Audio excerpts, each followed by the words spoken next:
সাধারণ মানুষজন রাস্তার পথে গেছেন। আমি খুলনা নড়াইল থেকে বাবুবাইকে নিজে বলেছি যে আমি আপনার নির্বাচনী এলাকায় যাব, কারণ আমার কিছু ব্যাকগ্রাউন্ড কিছু কথা বলতে হবে। প্রথমত আপনাদের সবাইকে অভিনন্দন জানাই এবং রাত জেগে অপেক্ষা করছেন, শীতের মতো কষ্ট করছেন, উপস্থিত নেতা কর্মী এবং উপস্থিত আপনাদের সম্মানিত নাগরিকবৃন্দ। আমি বাবুবাইয়ের সাথে কিছু কথা বলার জন্য এসেছি, কারণ শহীদ বাবুবাইকে আমি ঠিক আরো আগে থেকে কিন্তু আমাদের মূল সম্পর্ক হয়েছিল 1/11 সময়। 1/11 দল বিপর্যস্ত, দেশের মানুষ বিপর্যস্ত, তখন বেগম খালেদা জিয়া গৃহবন্দী। তখন আমি বাবুবাই সহ আমরা কিছু মানুষ ছিলাম যারা মানে গোপনে গোপনে কাজ করে যাওয়া দলের নেতা কর্মীদের সাহস করার চেষ্টা করেছি। আমাদের মরহুম ব্রিগেডিয়ার হান্নান ছিলেন, তিনি ছিলেন আমাদের খুব শুভাকাঙ্ক্ষী মানুষ এবং হেল্প করে। যাই হোক, আমি যেখানে যাচ্ছি তিনি ঢাকা বিশ্ববিদ্যালয়ের ছাত্র, তিনি আমার বড় ভাইয়ের সাথে পড়ালেখা করেছেন, একই ব্যাচের 86 ব্যাচ তারা এসেছি। আর বাবুল ভাই সম্বন্ধে আমি যেটা জানি, বাংলাদেশে ছাত্রনেতা থেকে জননেতা হওয়া একটা লাইন, আর কৃষকদের কথা নিয়ে ভাবা, কৃষক দল নেতা হওয়া, এই ঢাকা বিশ্ববিদ্যালয়ে কৃষকের প্রতি আসক্ত হওয়া, সেটা আরেকটা লাইন। বাবুল সাধারণের কাছে নেমে চাইলে কিন্তু দলের অন্য অঙ্গ সভা করতে পারতেন, যুবক করতে পারতেন, স্বেচ্ছাসেবক দল করতে পারতেন, অনেক মূল দল আছে, কিন্তু তিনি আসছেন কৃষক দলে।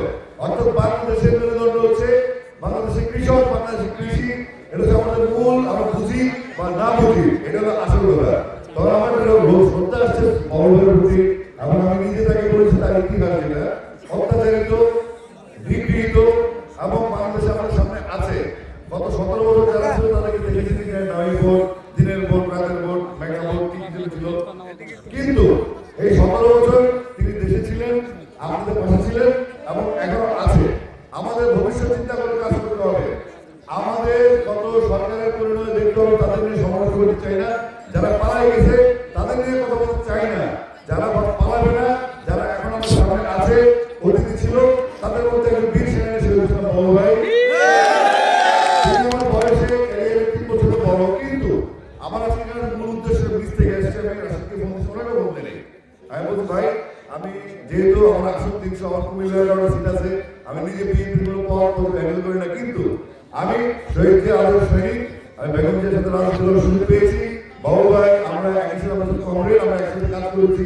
আমরা পথে প্রান্তরে বাংলাদেশের বিভিন্ন জায়গায় ঘুরে বেরিয়েছি। কখনো আমরা ব্যাগে হ্যাঙ্গারে ঝুলেছি, কখনো বেগম জিয়ার মিছিলে ঝুলে গেছি, আমরা হেঁটেছি, দৌড়েছি, বিভিন্ন নির্বাচন করেছি। সমস্ত প্রতিদিন লোকে থেকে আমরা ফেস করেছি। উনি হয়তো প্রায় 150 মতো বাংলা ভবন আছে, আমি যতটুকু জানি 142 আমি ছোট বড় মানুষ, আমার সাদা মামলা আছে। যাক, আমার কোনো হিসাব, আমি গায়ক মানুষ, সামাজিক মানুষ, নাগরিক কম আছে।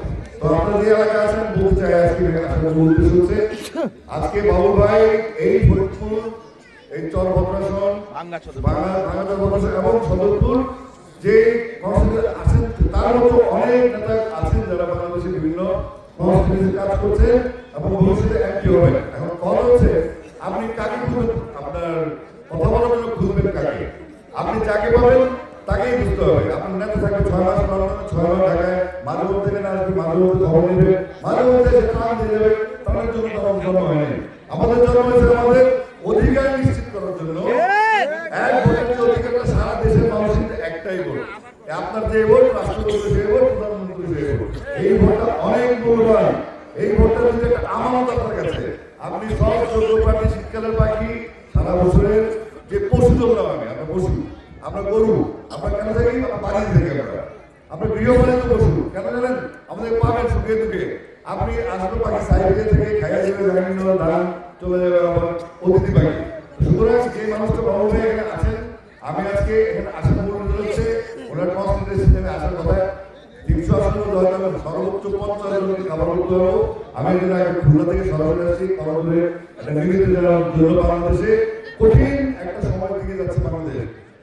বহির্বিশ্বের ষড়যন্ত্র পাশাপাশি বাংলাদেশের ভিতরে বহির্বিশ্বের এজেন্ডা ষড়যন্ত্র, এগুলো মোকাবেলা করতে হলে পরীক্ষিত, সাহসী, সাবেক ছাত্র যারা বর্তমানে কিন্তু কৃষক রয়েছে এবং রূপান্তরিত হয়েছে, যারা মানুষের কথা বলবে, পার্লামেন্টে গিয়ে বলবে, মন্ত্রণালয়ে গিয়ে বলবে, সচিবালয়ে গিয়ে বলবে, সংসদীয় কমিটির মধ্যে বলবে আপনাদের সমস্যা কথা। এবং যাকে আপনারা সবসময় পাবেন, যদি নক করে না পান তাহলে তো আপনার দামগুলো ফিরা হবে না। সুতরাং বাবুল ভাই প্রমাণ করেছে গত 17 বছরে এবং তার ছাত্র জীবনের রাজনীতিতে তিনি প্রমাণ করেছেন তিনি বাংলাদেশে আছেন। বাংলাদেশে ছিলেন এবং এটাতে বলা যায় তিনি বাংলাদেশে থাকবেন, আপনাদের পাশে থাকবেন। আগামী 12 ফেব্রুয়ারি বাংলাদেশের ভবিষ্যৎ রচনার জন্য একটা ঐতিহাসিক দিন, একটা সন্ধিক্ষণ, একটা নতুন ইতিহাস রচনার দিন এবং আমাদের নাগরিকদের, আমাদের ভবিষ্যৎ প্রজন্মের, আমাদের তরুণ প্রজন্মের যারা জুলাই বিপ্লবে শহীদ হয়েছেন, যারা দেশকে এগিয়ে নিয়ে গেছেন, ফ্যাসিস্টকে বিদায় করেছেন এবং নতুন স্বপ্নের প্রত্যাশায় আমাদের নতুন প্রজন্ম নতুন নেতৃত্ব ঠিক করবেন এবং এই যে বয়সটা বড়দের আছে, আমরা ঠিক এই বয়সের পার্লামেন্ট লিডার চাই যারা জ্ঞান এবং পরিণত, যারা দীর্ঘদিন ধরে শিখেছেন, দীর্ঘদিন দেশকে চালাবেন, দীর্ঘদিন আপনাদের গাইডের হিসেবে থাকবেন, তাদের নেতৃত্বে আসলে জরুরি। শহীদুল ইসলাম বাবু সেক্ষেত্রে আমার দেখা বাংলাদেশের একজন অনন্য প্রার্থী। আর যদি বলে বেশি পার্সেন্ট করি তাহলে বাংলাদেশের 5 জন প্রার্থী করি তাহলে বড় হয়ে গেলে ভালো হবে। অনেক সমালোচ করেছি, আমি আর করতে দিতে পারি না, কিন্তু মানুষ না দেখলে উচিত হয়ে যাবে।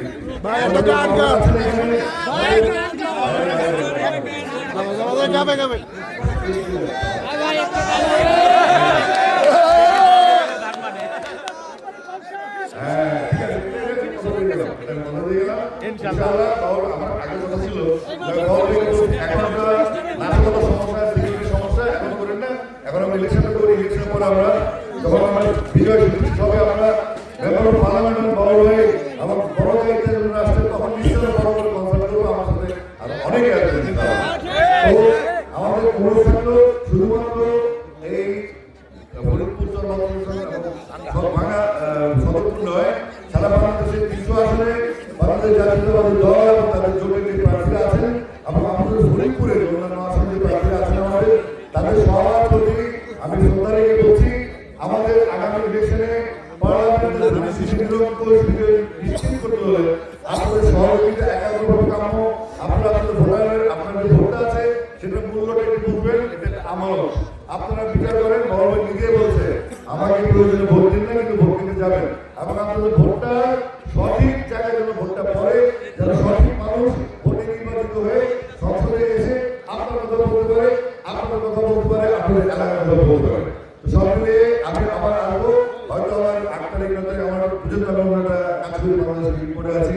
তো আমি এটাও বলে চাই বড় ভাই যখন নির্বাচিত হবেন আপনাদের এলাকার এই ফরিদপুর এলাকায় যে আমাদের কাজ হচ্ছে 18, 16, 14, 12 বাচ্চাদের নিয়ে খেলাধুলা করা এবং সবার পরিবারের তরুণদের বাচ্চাদের যে ভূমিকা ভবিষ্যৎ প্রজন্ম নতুন প্রজন্ম ভবিষ্যতে দেশ কি করবে তাদের জন্য সঠিক ট্রেনিং, তাদের খেলাধুলার ব্যবস্থা, তাদের রিক্রিয়েশন ব্যবস্থা, কিশোর গ্যাং থেকে তরুণ সমাজকে বের করে নিয়ে আসা, ড্রাগ থেকে তরুণ সমাজকে বের করে নিয়ে আসা, এগুলো জন্য খেলাধুলা এবং সংস্কৃতি মহাসুবিধার প্রয়োজন আছে। এবং বড় ভাই মিশনে একজন সাংস্কৃতিক প্রিয় মানুষ এবং তিনি আপনাদের শুধুমাত্র খেলাধুলা করে খেলাধুলা স্কুলের পরিবেশ, মেয়েদের স্কুলে যাওয়ার পরিবেশ,